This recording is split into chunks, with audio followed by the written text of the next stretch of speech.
আসসালামু আলাইকুম। Hello friends, আমি আজকে তোমাদের সামনে নবম দশম শ্রেণীর সেট ও ফাংশনের বেসিক তথ্য নিয়ে আলোচনা করব। প্রথমে দেখো, সেট কি?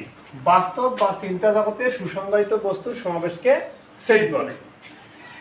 অর্থাৎ আমরা আমাদের আশেপাশে অনেক কিছুর সেট দেখতে পাই, যেমন একটা স্কুলের শিক্ষার্থীদের সেট, বা তোমাদের বইয়ের যে সেট আছে, এক সেট বই, বা ষষ্ঠ শ্রেণীর এক সেট বই, নবম শ্রেণীর এক সেট বই, এই সবগুলোই সেটের অন্তর্গত।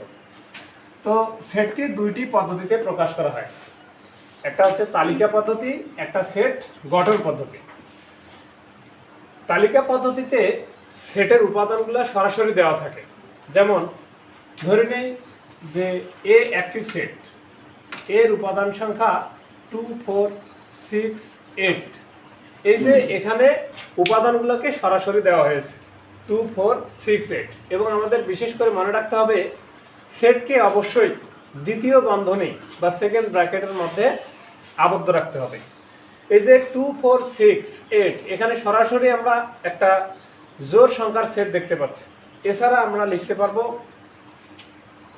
অপর একটি সেট বি ধরে নেই, যেখানে আমি লিখলাম 1, 3, 5, 7।